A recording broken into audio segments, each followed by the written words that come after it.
नमस्कार दोस्तों, स्वागत है आपका एमबीए राहुल यूट्यूब चैनल पे। मेरा नाम है राहुल और आज के इस वीडियो में हम बात करने वाले हैं एसबीआई योनो ऐप से आप पर्सनल लोन के लिए किस तरीके से अप्लाई कर सकते हैं। दोस्तों, इस वीडियो में इस लोन के सारे डिटेल्स मैं आपको बताऊंगा, साथ ही स्टेप बाय स्टेप वो प्रोसेस बताऊंगा जिससे थ्रू आप योनो ऐप के थ्रू इस लोन के लिए अप्लाई कर सकते हैं। दोस्तों, पर्सनली मैंने इस लोन के लिए अप्लाई किया हुआ है और मुझे 9,60,000 का लोन एसबीआई योनो के थ्रू ऑफर हुआ है।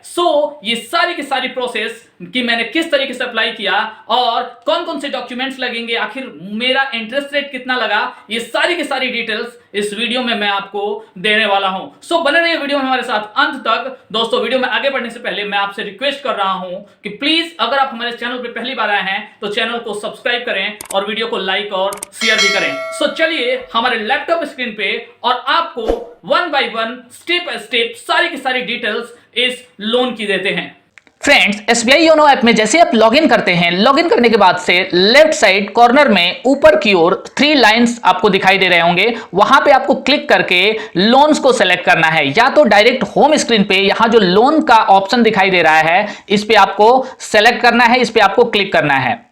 क्लिक करने के बाद से आपको नेक्स्ट जो ऑप्शन आएगा वो आपको दिखाई देगा home loan, car loan, education loan और एक्सप्रेस क्रेडिट लोन। तो स्पेशली आज की वीडियो में हम एक्सप्रेस क्रेडिट लोन के बारे में बात करने वाले हैं और पूरा लाइव प्रूफ आपको यहां पे दिखाने वाले हैं अप्लाई करके कि मुझे किस तरीके से लोन ऑफर हुआ है और कितना लोन मैंने वहां से लेने के लिए अप्लाई कर दिया है। देख सकते हैं यहां 2 बटन नीचे आपको दिखाई देंगे, एक तो अप्लाई नाउ और दूसरा नो मोर का। तो हम नो मोर पे क्लिक करके थोड़ा सा इसके बारे में डिटेल जान लेते हैं। नो मोर पे जैसे आप क्लिक करते हैं, यहां सबसे पहले हम एलिजिबिलिटी के बारे में जानते हैं। तो इसके लिए एलिजिबल होने के लिए आपको 1 साल के लिए कम से कम इन जगहों पे आपका जॉब होना चाहिए, जहां पे कि आपका सेंट्रल गवर्नमेंट या स्टेट गवर्नमेंट के आप एम्प्लॉय होने चाहिए। साथ ही अगर क्वासी गवर्नमेंट जिसे कि अर्ध सरकारी बोला जाता है, यहां अगर आपका जॉब हो तो आप इसके लिए एलिजिबल हैं। साथ ही उसके बाद से सेंट्रल गवर्नमेंट की जो कंपनीज होती हैं सेंट्रल लेवल की, वहां पे आप जॉब कर रहे हो, या स्टेट लेवल की कोई कंपनी है वहां पे आप जॉब कर रहे हो। साथ ही कोई नेशनल लेवल का एजुकेशनल इंस्टीट्यूट है तो वहां पे आप जॉब कर रहे हो, या कुछ सेलेक्टेड कॉर्पोरेट्स होते हैं, मतलब एमएनसी जो कंपनियां होती हैं प्राइवेट, तो वहां भी अगर आप जॉब कर रहे हैं तो आप ये लोन डेफिनेटली ले सकते हैं, आपको ये लोन मिल सकता है। इसके साथ ही आपको इस बैंक की जो केवाईसी नॉर्म्स हैं, जो कंडीशंस हैं, उसको आपको पूरा करना चाहिए, तभी आप इसके लिए एलिजिबल होंगे। उसके बाद से देखिए यहां पे दिया हुआ है कि मिनिमम आपकी सैलरी कम से कम 5,000 रुपए होने चाहिए। फ्रेंड्स, मैं आपको बता दूं कि कभी कभी एसबीआई ये इंफॉर्मेशन अपडेट नहीं करता है, तो हो सकता है जब आप ये वीडियो देख रहे हो तब की कंडीशन कुछ और हो, और यहां पे तो जब भी आप अप्लाई कर रहे हो तो आप अपने ऐप में एक बार चेक कर लें या एसबीआई की वेबसाइट पे जाके चेक कर लें कि करंट जो एलिजिबिलिटी है वो है क्या। अगर हम बात करते हैं इसके फीचर्स की, तो यहां पे आप देख सकते हैं यहां आपको 15 लाख तक का लोन मिल सकता है, जो कि 5 इयर्स तक के लिए है। लेकिन मैं आपको बता दूं कि ये लोन आपको 6 इयर्स तक के लिए भी मिल सकता है, जो कि मैं आगे आपको स्क्रीन में दिखाऊंगा। आगे आप देख सकते हैं इसके लिए किसी भी तरह की मार्जिन या सिक्योरिटी की जरूरत नहीं होती है, ना तो किसी थर्ड पार्टी की गारंटी की जरूरत होती है। साथ ही मैं आपको बता दूं कि 1 साल के बाद आप सेकेंड लोन के लिए भी कुछ कंडीशन के साथ एलिजिबल हो जाते हैं। फ्रेंड्स, इसके लिए हम डॉक्यूमेंट्स की बात करें तो यहां इसके लिए आपके पास पैन कार्ड होना चाहिए। साथ ही आपके पास नीचे दिए गए डॉक्यूमेंट्स में से एक कोई होना चाहिए, जिसमें कि Aadhaar card, passport, driving licence, voter ID card, NREGA card में से कोई एक हो। उसके बाद से आपके पास 3 महीने की सैलरी स्लिप भी आपको रेडी रखना है, जो कि आपको वहां पे देना पड़ेगा। साथ ही चेक ऑफ फ्रॉम एम्प्लॉय, जो आपका एम्प्लॉयर है जहां पे आप जॉब कर रहे हैं, वहां से अगर चेक ऑफ की परमिशन आपका एम्प्लॉयर दे देता है। चेक ऑफ मतलब कि एक ऐसा परमिशन होता है जिसमें कि एम्प्लॉयर डायरेक्ट ही आपके सैलरी से ईएमआई डिडक्ट करने की परमिशन दे देता है, मतलब सैलरी आपको नहीं मिलती है उतना डिडक्ट करके जो आपका एम्प्लॉयर होता है, आपकी कंपनी होती है, वो डायरेक्टली ही बैंक को वहां से दे देती है। इस लोन के लिए प्रोसेसिंग फी आपका 1% का होने वाला है, लेकिन ये यहां पे देख सकते हैं यहां पे ऑप्शनल है, ये कोई कंपल्सरी नहीं है। आगे अगर हम बात करें इसके लिए इंटरेस्ट रेट की, तो यहां पे आप देखिए कि टर्म लोन अगर आप लेते हैं तो इसका मिनिमम इंटरेस्ट रेट जो यहां पे दिखा रहा है 11.65% और मैक्सिमम दिखा रहा है वो दिखा रहा है आपका 14.65%। फ्रेंड्स मैं आपका बता दूं कि ये मिनिमम जो यहां पे इंटरेस्ट रेट दिखा रहा है ये आपका बहुत कम भी हो सकता है और मैक्सिमम जो दिखा रहा है इससे थोड़ा ज्यादा भी हो सकता है, क्योंकि आगे यहां मैंने आपको बता दिया कि ये डिपेंड करता है आपके क्रेडिट स्कोर पे, आपका जो लोन प्रोफाइल है उस पे डिपेंड करता है कि आपको लोन किस रेट पे यहां पे मिलने वाला है, किस रेट पे एसबीआई आपको देने वाला है।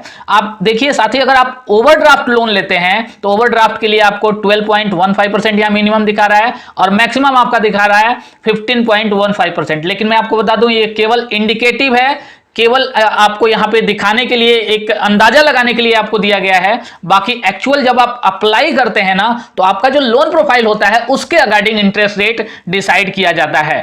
फ्रेंड्स अब जैसे ही आप इसके लिए अप्लाई नाउ पे क्लिक करते हैं तो नेक्स्ट जो स्क्रीन आपके सामने आती है वहां पे आपको अपना इनकम और एम्प्लॉयमेंट डिटेल्स देना पड़ता है, जिसमें सबसे पहले आपको अपनी नेट मंथली इनकम बतानी पड़ती है।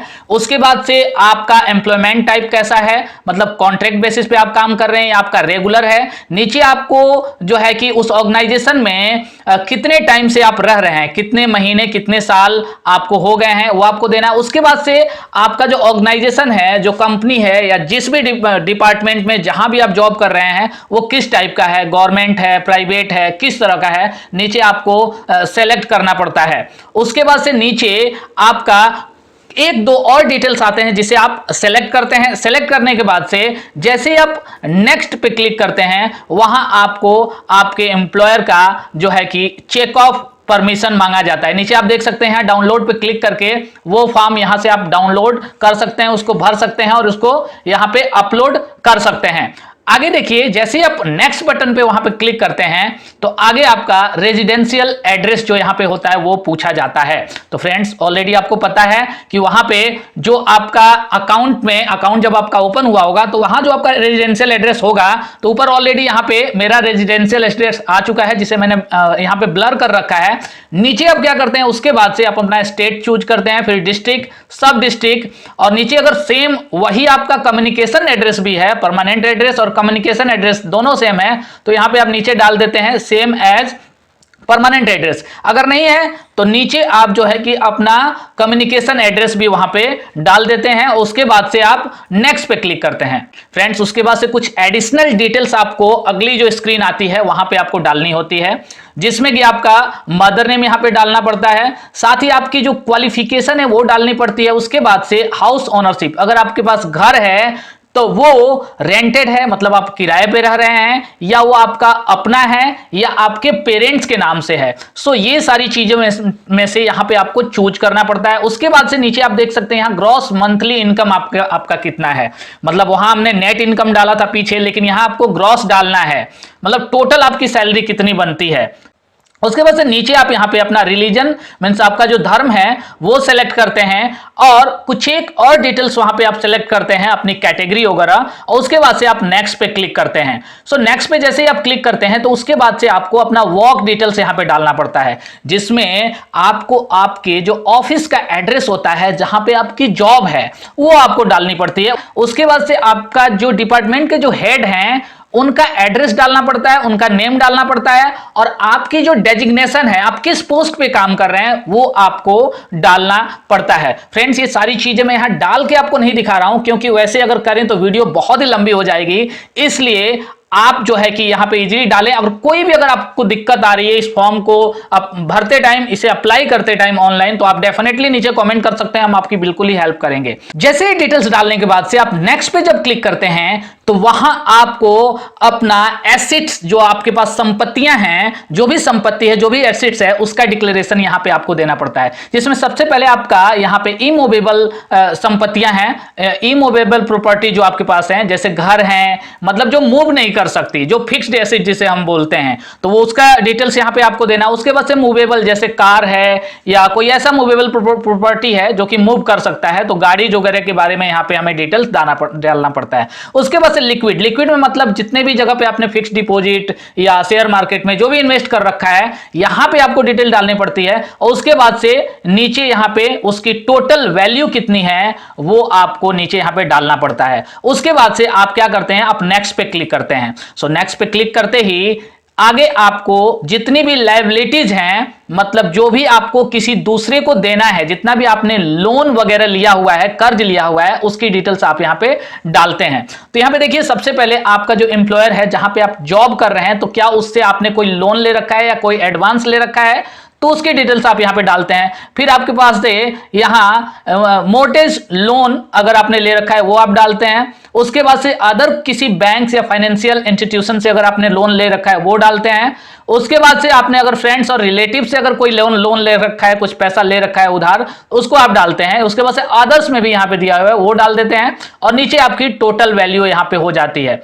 सो ये सारे के सारे डिटेल्स भरने के बाद से आप नेक्स्ट पे क्लिक करते हैं। नेक्स्ट पे जैसे आप क्लिक करते हैं तो फ्रेंड्स यहां आपका जो लोन ऑफर है वो शो करता है। तो देख सकते हैं यहां पे जो SBI योनो ऐप से मुझे लोन ऑफर हुआ है वो हुआ है 9,60,000, 9,60,000 रुपए तक का लोन मुझे यहां पे मिल सकता है, जिसकी टोटल अगर प्रोसेसिंग फी की बात करें तो यहां पे 7,200 होगी। फ्रेंड्स आगे की स्लाइड में यहां पे 2,24,000 रुपए के लोन के लिए मैंने यहां पे अप्लाई किया है, मैंने सेट कर दिया। चूंकि 9,60,000 टोटल है, लेकिन मुझे 2,24,000 रुपए की ही जरूरत है, इसलिए मैं इतना ही अप्लाई कर रहा हूं। ये पैसे मुझे चाहिए 24 मंथ्स के लिए। और यहां पे जो इसका इंटरेस्ट रेट होने वाला है वो आप देख सकते हैं, यहां पे दिया हुआ है 9.6%। जी हां दोस्तों, 9.6% के अकॉर्डिंग मुझे ये लोन मिल रहा है। दोस्तों अगर आपकी प्रोफाइल बहुत अच्छी है तो ये इंटरेस्ट रेट आपका कम भी हो सकता है, या इससे अगर खराब है तो ज्यादा भी हो सकता है। अब देखिए इसका जो EMI बन रहा है वो आपका पर मंथ बन रहा है 10,366 रुपए।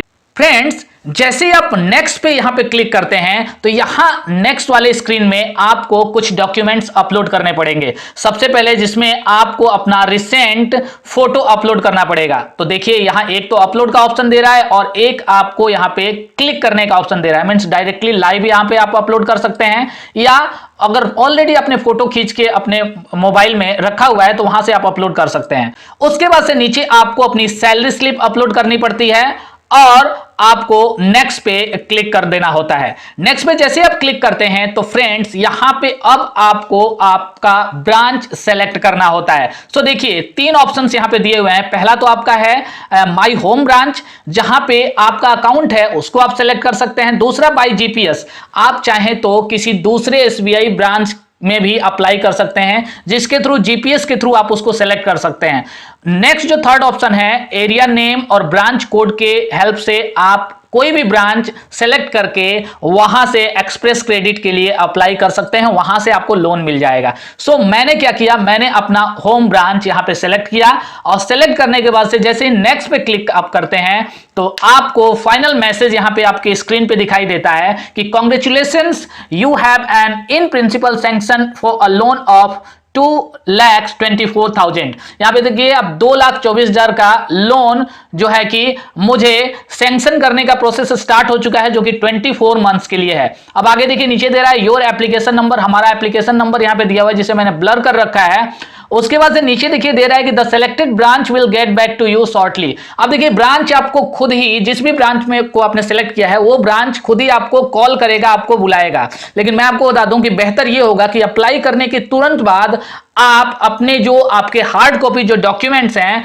वहां आपको एक्स्ट्रा कुछ भी नहीं देना पड़ेगा, ओनली बस वो देखते हैं और आपका लोन ये डायरेक्टली आपके अकाउंट में ट्रांसफर कर दिया जाता है। सो फ्रेंड्स ये रहा SBI योनो ऐप से पर्सनल लोन लेने का पूरा तरीका। सो ये लोन लेने में अगर आपको किसी भी तरह की कोई भी दिक्कत आ रही है तो आप नीचे कमेंट सेक्शन में हमें बता सकते हैं, हम डेफिनेटली आपकी 110% हेल्प करेंगे। दोस्तों आज के लिए बस इतना ही, मिलते हैं जल्द ही एक नए वीडियो के साथ, तब तक के लिए जय हिंद जय भारत।